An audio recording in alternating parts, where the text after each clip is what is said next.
What's up, guys? It's your boy, the essential John L. Crossfire, aka the real main event, aka the Rogue Soldier, and today you're about to learn firsthand just what it's like to be caught in the crossfire. But above all else, prepare yourself, because in this very moment, today, right now, you are about to be caught in conversation.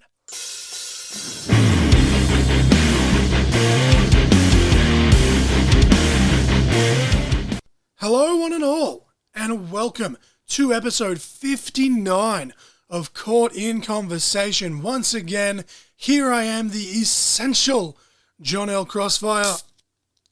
Oh yeah, back on my bullshit. Great flavored purple Musashi. They still don't sponsor me. One day I'll get there. But until then, we've had yet another crazy week of professional wrestling. Let me just...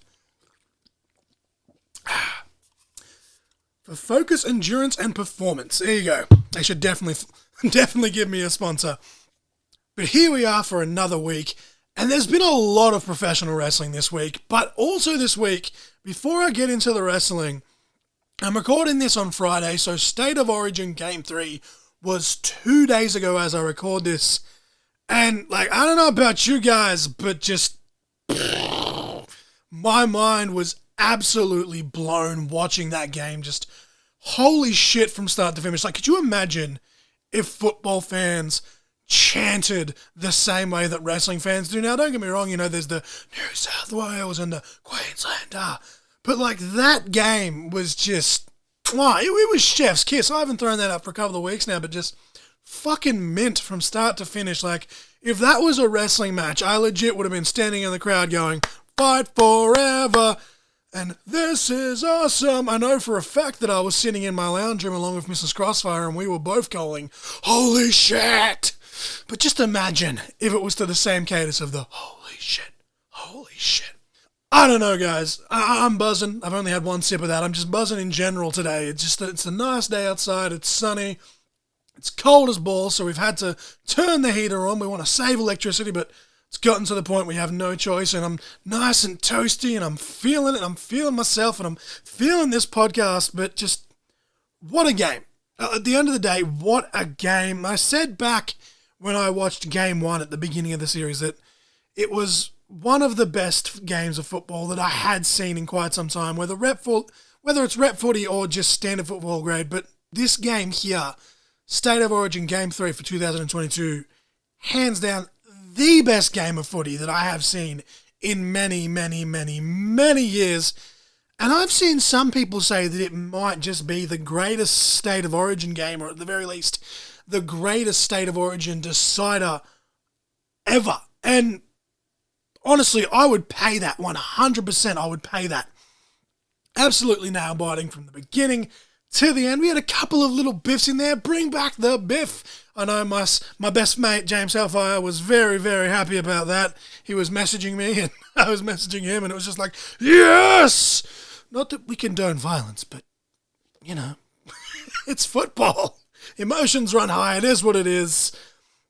I do disagree with the decision to have Ponga getting man of the match. I still would have given it to Valentine Holmes, but, for all intents and purposes, much like, this is primarily a professional wrestling podcast, so much like I'm kind of sitting here being armchair booker, this is just me being armchair quarterback, so to speak. I know that that's an American, football reference, but for all intents and purposes, maybe an armchair fullback or an armchair halfback. I don't know, but I feel like Valentine Holmes, he was the star of Queensland for that game, and I still think... And I don't know, maybe they did. I don't work for them, so who knows, maybe they tried. But I still wish that the NRL had have got Ray Warren for commentary for this match, just to take him to game 100 of Origin before he retires. Of course, the legend himself, he announced just a couple of months ago that he was retiring from the desk. But especially in hindsight, just looking at how crazy that game was, just imagine if we had the man himself on commentary. But it is what it is. No point, crying over spilt milk, as they say, but there's something I am going to cry about, to an extent. But Patrick Carrigan getting the Wally Lewis medal, I feel again, like it's their decision. They're the experts, but I feel like Cameron Munster was 110% fucking ripped off in this situation. Now, I know that unfortunately due to COVID, he was out for Game 3, but he was arguably the glue that kept Queensland together in both games, 1 and 2 respectively, and thus, in my opinion, having a bigger impact on the series. But that's just me. That's just one man's opinion. And as much as I bleed blue, I do congratulate the Queensland Ramones for just an absolutely superb performance. And if next year's series is even half as close as this one is, then we're going to be in for an absolute banger. Moving on from that, though, myself and Mrs. Crossfire, we also got to sit down and we watched the new Bob's Burgers movie. It dropped on Disney Plus a couple of days ago. And while it wasn't as exciting as we hoped, it felt like an extended episode, which I guess in some ways is a good thing because you can kind of just, fit it in with the rest of the actual series to a point. But we did still enjoy it. I think the main thing for us that was missing, and I won't spoil it for anyone that's still yet to see it, but with zero context spoilers, I feel like a lot of the characters that kind of made the show were left out of it. And I understand, you've got to kind of focus on one plot point, but for an almost 2-hour-long movie, the characters in this were very limited to an extent, or at least, a lot of the recurring characters at the very least still feel like should have got a tiny bit more shine, brother, if you will, but still very fun. Got quite a few chuckles out of myself and Mrs. Crossfire. But the song of the week this week is Save Your Story by Citizen Soldier. It is another track off their brand new upcoming album, Scarecrow. They've released just another song just this week. I'm scrambling so hard to catch up.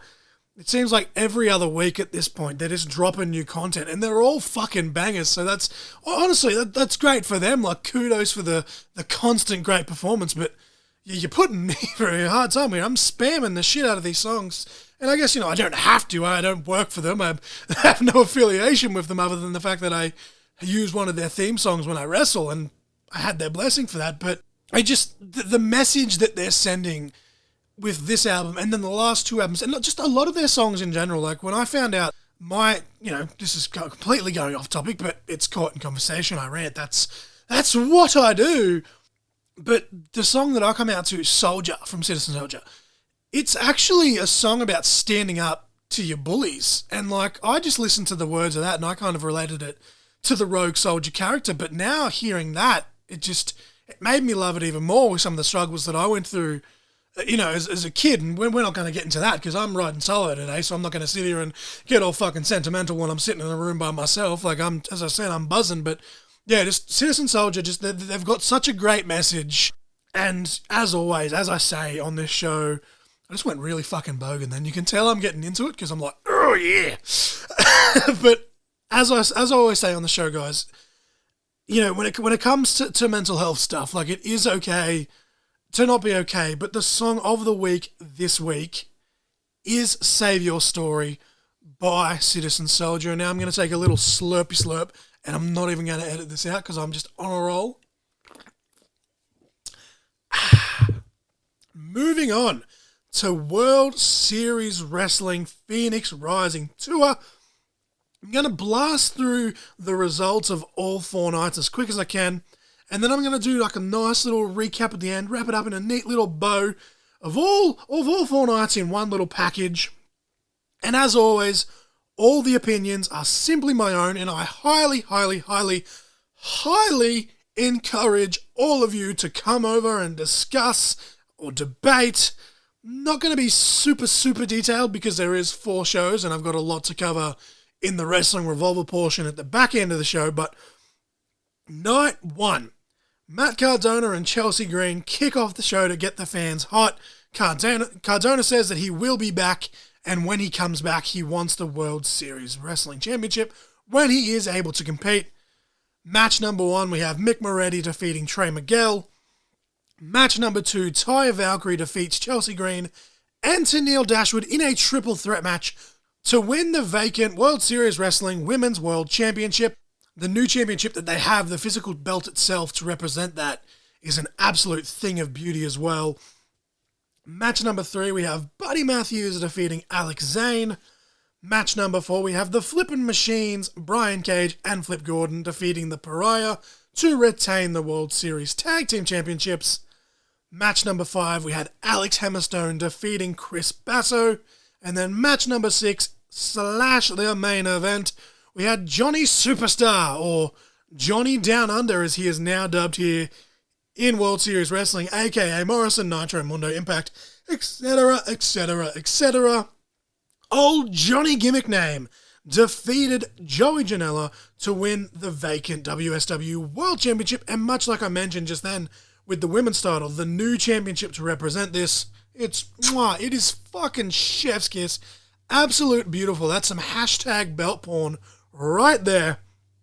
Night number 2, numero dos. Matt Cardona, Chelsea Green once again opened the show to stir up the fans.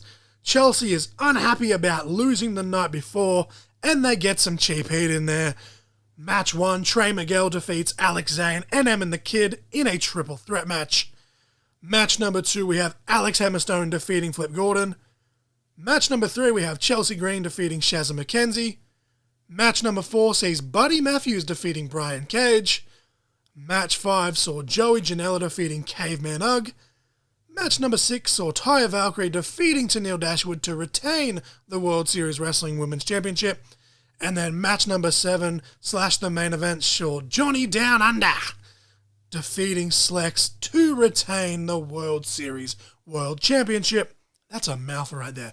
World Series World Championship. The World Series World Championship of the world. Night 3. The second match was already on the way before the live feed for Fight TV had already started, but thank you to Lockie James, a young pro wrestler in training down in Melbourne, who was there in attendance. He filled me in. For the live crowd, the show kicked off with Alex Hammerstone versus Adam Brooks as the opener. It did end in a disqualification after Slex attacked Adam Brooks, but this led to Buddy Matthews making the save, leading us to the actual Fight TV feed getting underway in the early parts of a tag match, which was Buddy Matthews and Adam Brooks defeating Alex Hammerstone and Slex. And then match number 3, or 2 for us on Fight TV, I guess, but Tenille Dashwood defeats Shazza McKenzie. Match number 4 saw Joey Janela defeating JXT. JXT apparently working with a fully torn ACL, so we were wishing him all the well wishes here on the podcast. You know, JXT, I've sung his praises so many times on this podcast, and you hate to see anyone get injured, but especially someone at that level of a performer. But yeah, shout out to JXT. Don't know if you ever actually listened to this, but hope you get better soon, mate. Wishing you a speedy recovery. Match number 5, Alex Zane defeats Trey Miguel. Match number 6, the Flippin' Machines defeat the Philippe Brothers, aka the Natural Classics, to retain the World Series Tag Team Championships. And then match number 7, in the main event, Taya Valkyrie with Johnny Down Under defeats Chelsea Green with Matt Cardona to retain the WSW Women's Championship. And then night number 4, the final night, because we were once again in a new city, we had Matt Cardona and Chelsea Green opening the show to rile up the fans. Match number 1 sees Tenille Dashwood defeating Green. Match number 2 sees Alex Hammerstone defeating Jack J. Bonza. Match number 3 sees Trey Miguel defeating Jimmy Townsend by a disqualification after Trey was attacked by Backman and Ben Braxton. Townsend actually turned heel amongst the fray as well, which had me screaming, "Why, Jimmy, why? Why would you do this? Won't somebody think of the children?" Match number 4, we have the quickest match in the history of World Series Wrestling. We had Trey Miguel, Buddy Matthews, and WSW owner Adrian Manera defeating Jimmy Townsend, Ben Braxton, and Backman. Match number 5 saw Mick Moretti defeating Joey Janela. Match number 6 saw Shazza McKenzie defeating Taya Valkyrie to become the new World Series Wrestling Women's Champion. And we have Tenille Dashwood attacking Shazza after the fact with a nice little heel turn in there. And then match number 7, / the main event, we have Johnny Down Under and the Flippy Machines defeating Alex Zane, Matt Diamond, and Robbie Eagles in a 6-man winner-take-all match to retain the World Series World and World Series Tag Team Championships, respectively. I was a little bit bummed by that one because, that's card subject to change. It is what it is, but it was originally meant to be Johnny versus Cage versus Robbie, and I'm a mark for all three of those guys. And I mean, even if you're not like the biggest fan of them, you can't deny their talent. So I'm just hoping and praying that somehow, some way, we get that match in some form or fashion down the line, because that would have been an absolute banger. My overall thoughts on the events: unfortunately, the live streams on Fight TV were a bit of an issue, especially Night 3 in Melbourne, but the bundle of all four events was still worth it, in my opinion. It wasn't House of Glory production bad, at least, and that's still a sore subject in our house because their last few shows have been stacked as well. But back to WSW, I think Night 1 in Adelaide had the strongest opener of the four nights with Trey Miguel versus Mick Moretti. I was pleasantly surprised there to see Moretti pick up the win in that one as well. Night 4, I'd say, probably had the best main event. It was just bonkers from start to finish, although on a personal level, the main event from Night 2 with Johnny versus Slex was probably my favourite match of the whole tour due to the crowd work, and I love the way that they worked their respective gimmicks in the match as well. They, of course, both men wear sunglasses. The fact they kept their glasses on for as long as they did while wrestling was super impressive. Mrs. Crossfire thoroughly enjoyed that one too. The weakest main event was probably Johnny Down Under versus Joey Janela on the first night, which is ironic given that, as I just said, I felt that the opener of that card was the strongest opener from the whole tour. As far as matches of the night go, I'd have to say for Night 1, I'd say Chris Basso versus Alex Hammerstone was the show still there. Night 2, I'd have to give it to Joey Janela versus Caveman Ugg. Night 3, I'd say Alex Zane versus Trey Miguel. And Night 4, I'd say that six-man tag main event. Overall, the best match of the tour is probably a toss-up between Trey Miguel versus Alex Zane and that six-man tag main event from Sydney. If I had to pick just one, I'd probably pick the six-man just by a fraction. The weakest match of the tour by default was the other six-man from Night 4 with Trey Miguel, Buddy Matthews, and Adrian Manara versus Jimmy Townsend, Ben Braxton, and Backman.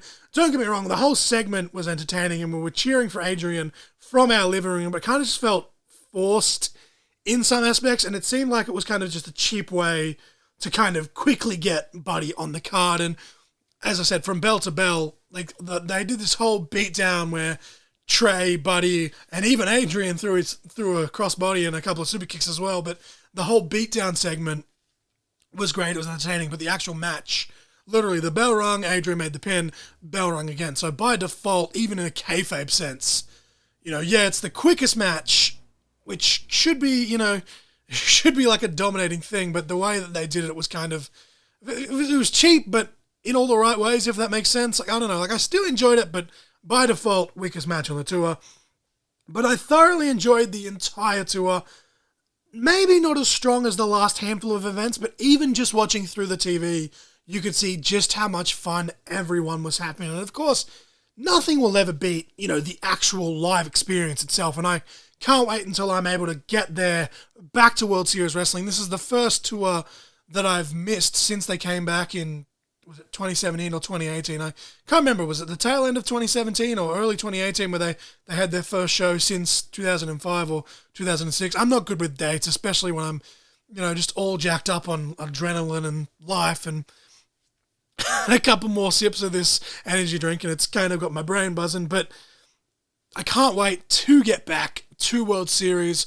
Can't wait to take Mrs. Crossfire to her first World Series Wrestling event. I know she was very upset because she's a very big fan for Taya, as she's documented herself on the show here. So hopefully we can get back there. Hopefully Taya and Johnny will be back.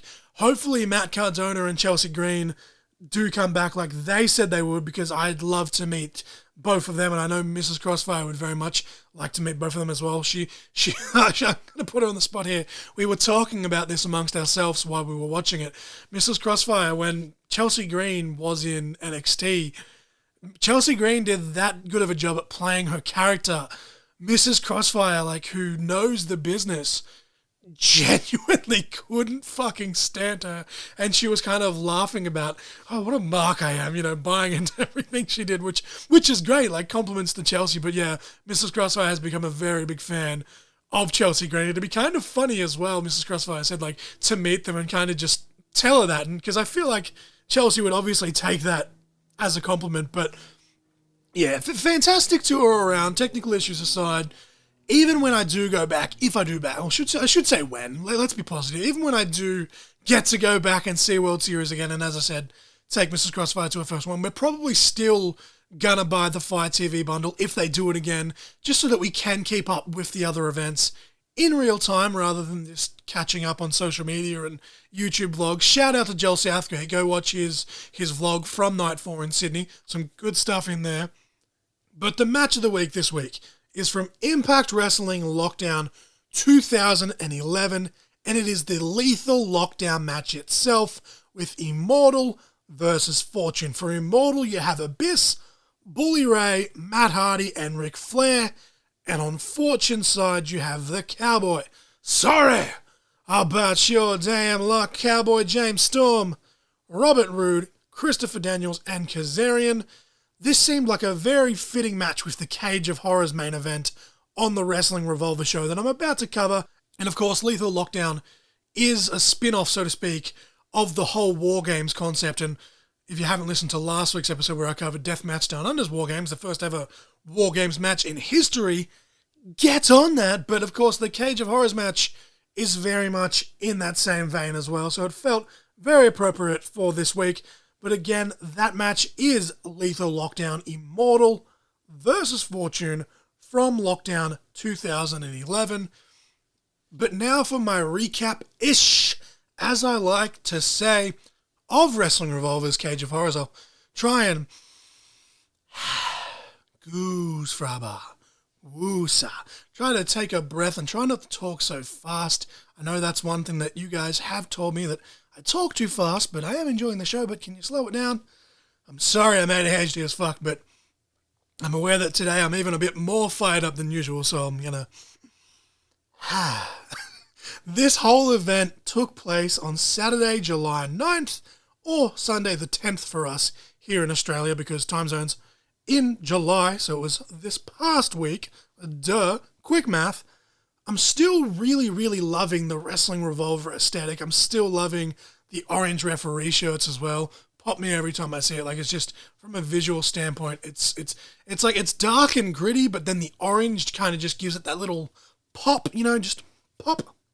I don't know, but it's some good shit. It's some good shit, pal. Some good shit.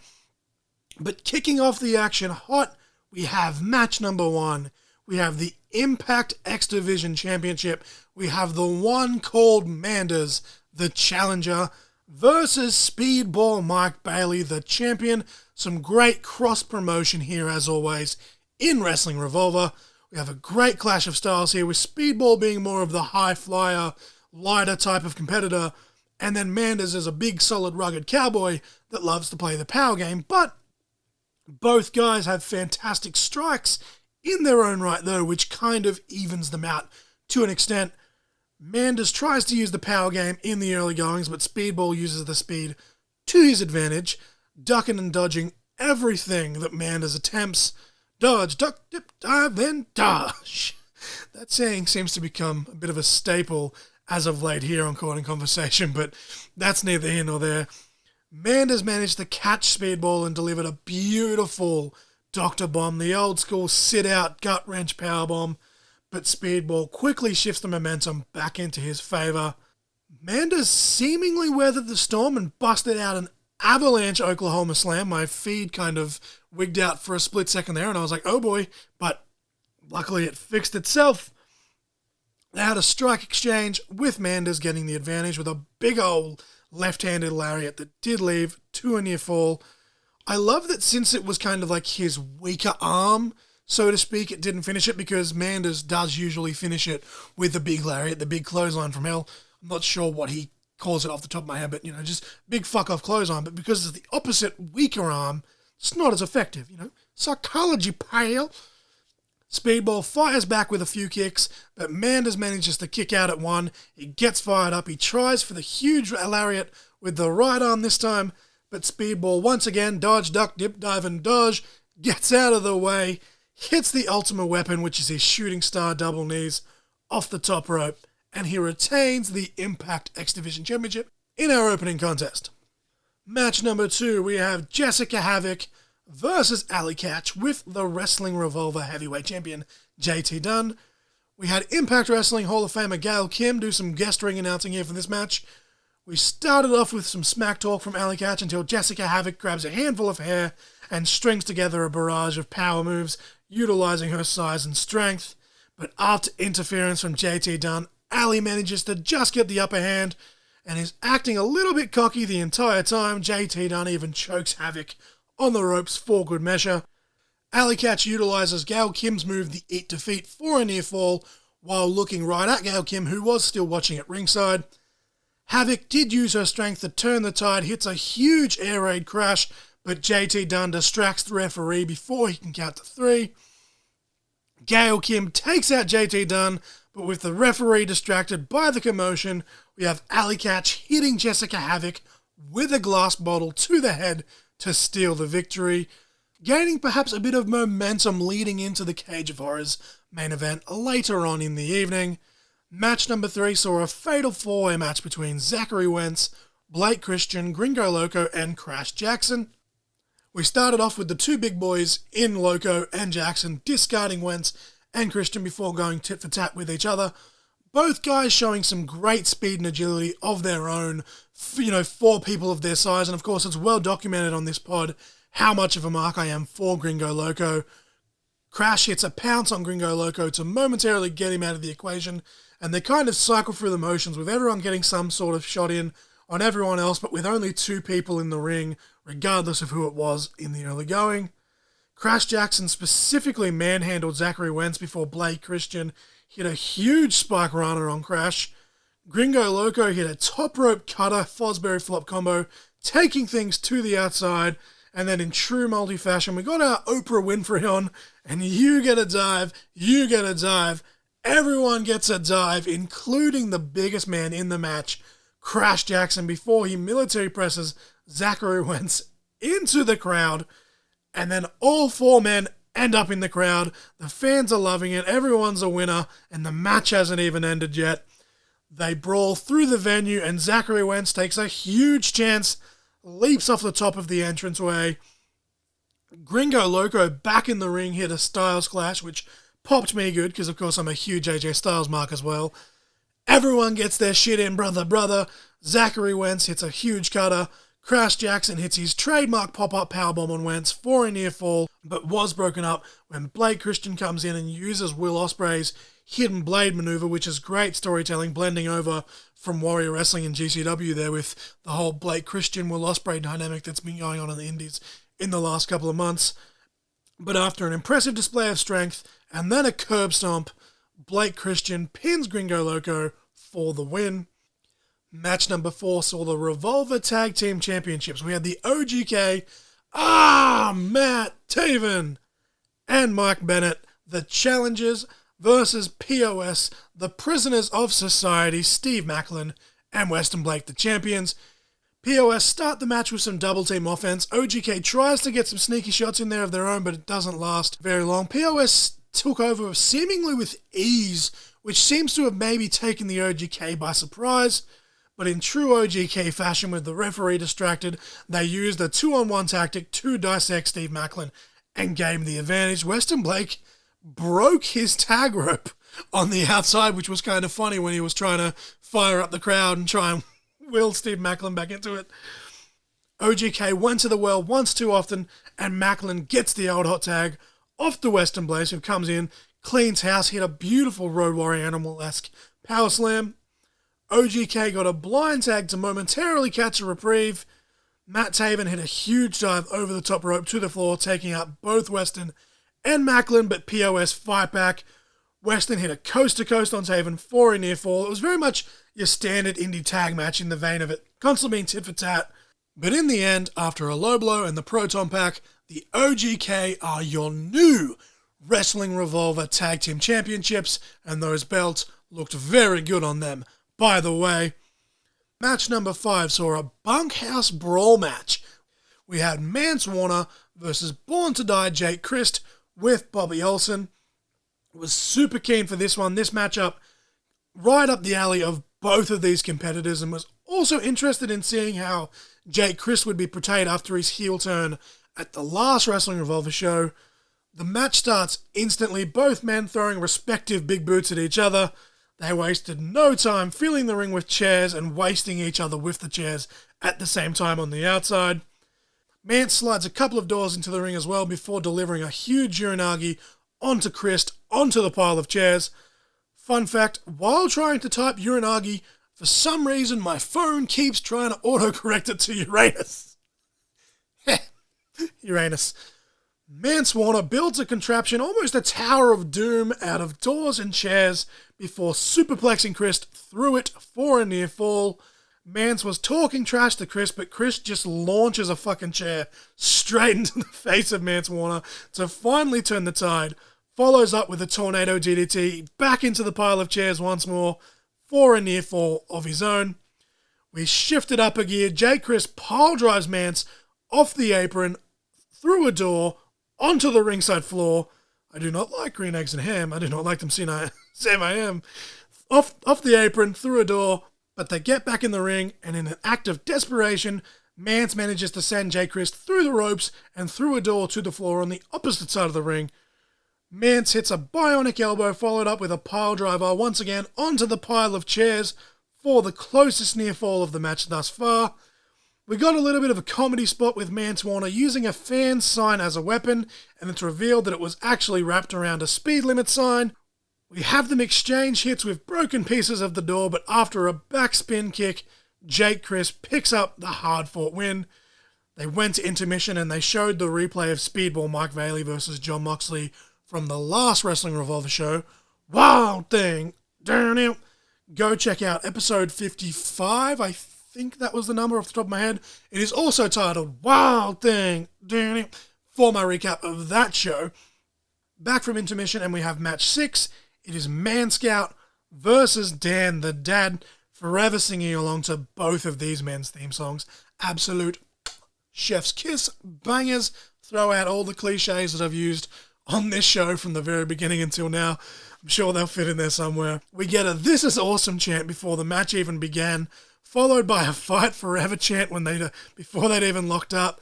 Had both myself and Mrs. Crossfire in absolute stitches.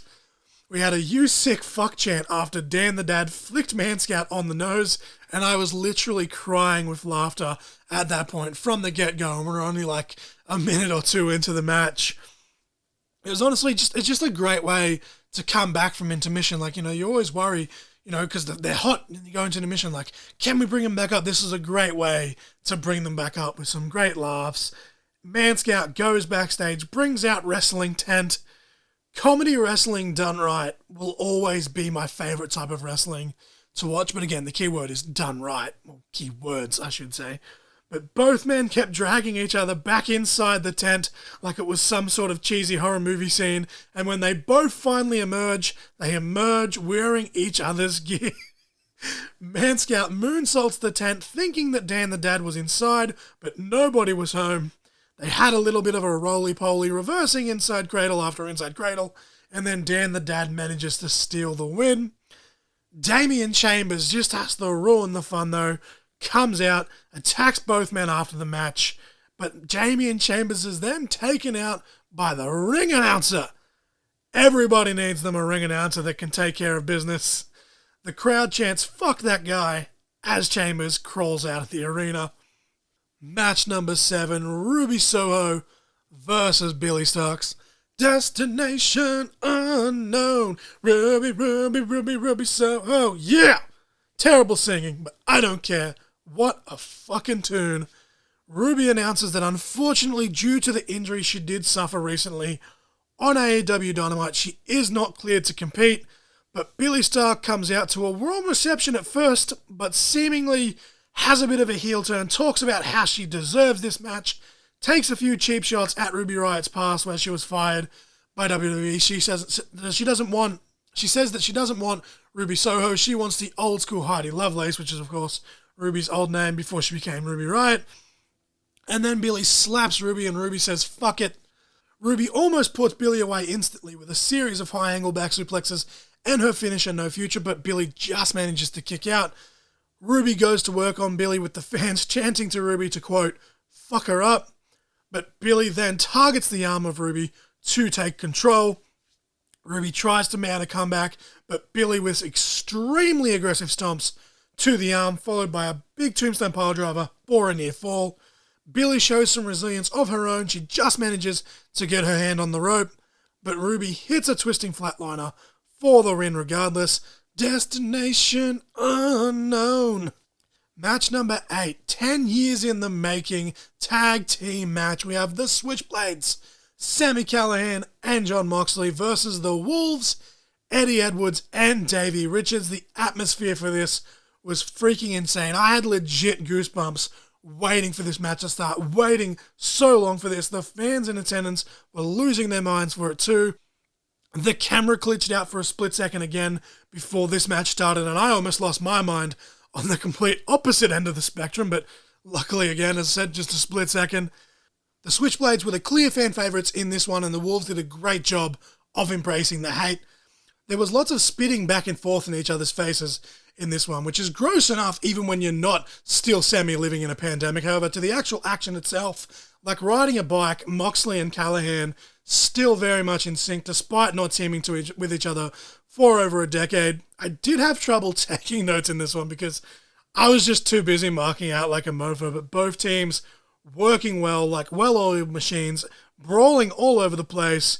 But to finish it off, we had dueling pile drivers from Mox and Sami, driving both Wolves headfirst into the canvas. And then we had double submissions, and your winners are the Switchblades. We go to another quick intermission just while they set up the Cage of Horrors structure, and they played Alex Shelley versus Trey Miguel, also from last show. Again, go check out the episode where I covered that. But match number 9 / the main event. We had the Cage of Horrors. We had the Crew, Rich Swann, Shane Swerve Strickland, and Matthew Palmer versus the Unit, JT Dunn, Logan James, and Tyler Matrix. This match here, it was basically Clockwork Orange House of Fun meets War Games or a Lethal Lockdown, hence the reasoning from the match of the week just before. After the first 2 minutes, we had Logan James entering for the advantage for the Unit. We had gimmicks aplenty in this one, which is obviously what this match is all about.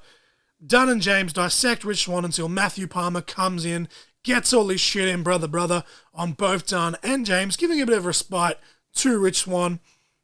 Tyler Matrix, obviously the third man, out next for the Unit and instantly takes out Rich Swann with a DDT on the floor. JT Dunn used a wrench to absolutely destroy the face of Matthew Palmer. I was really loving JT Dunn's tights in this one too, by the way. They were really giving me old Jake the Snake Roberts vibes. Swerve is out last for the Crew. He goes to work cleaning house, hits a double rolling flatliner on Infrared, Logan James and Tyler Matrix, and hits a huge deadlift brainbuster on JT Dunn that popped me good. These guys just brawling all over ringside. It's kind of hard to keep up with the action with so much happened, but Logan James, who was busted open in the very early goings of the contest, was absolutely pouring blood by this point. It was just a lot of shit going on, as I said. Matthew Palmer hit a huge deadlift apron suplex through a table, onto a barbed wire board, onto the floor. Just Jesus Christ. Swerve was sent crashing into a pile of chairs and barbed wire in his own right. Palmer and Dunn took a nasty spill off the top of the single piece of cage that was set up at the back of the ring.